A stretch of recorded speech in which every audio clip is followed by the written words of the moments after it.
अच्युतं केशवं रामनारायणं कृष्णदामोदरं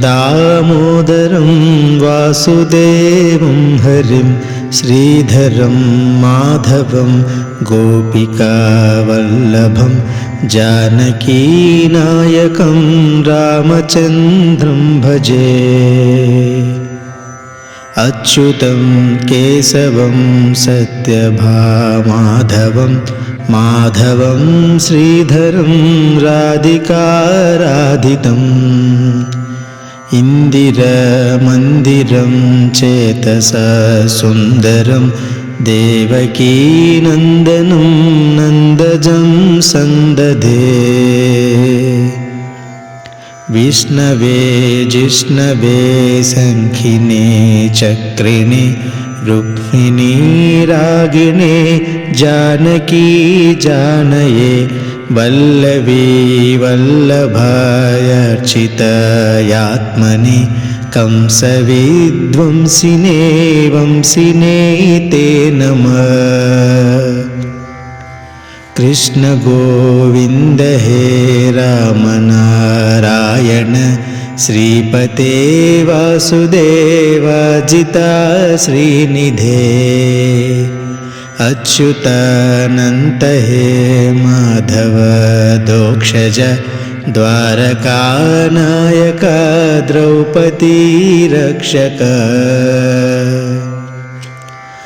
राक्षसक्षोभित सीतया शोभितो दण्डकारण्यभूपुण्यताकारणम् लक्ष्मणेनार्वितो वानरैः सेवितो अगस्य सम्पूजितो राघव पातु माम्। धेनुकरिष्टिको निष्ठकृद्वेषिणं केशिहाकं सहृद्वंसिका वादका पूतना कोपख सूरजखेलनो बालगोपालका पातु मां सर्वदा। विद्युदुदोत्सवत् प्रस्फुरद्वासनं प्राहुडं बोधवत् प्रोल्लसद्विग्रहम् वन्ययमालय शोभितोरत्सलं लोहितां गृध्रियं वारिजाक्षं भजे।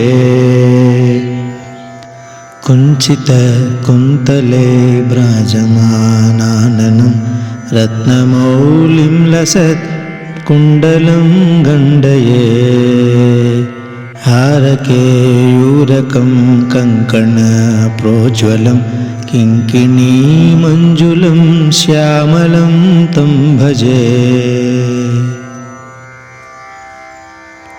अच्युताष्टकं यं पठेदिष्टदं प्रेमतः प्रत्युहं पुरुषसस्पृहम् वृत्ततस्पुन्दरं वेद्यविश्वम्भरं तस्य वशो हरिर्जायते सत्वरं हरिर्जायते सत्वरं जायते सत्वरम्।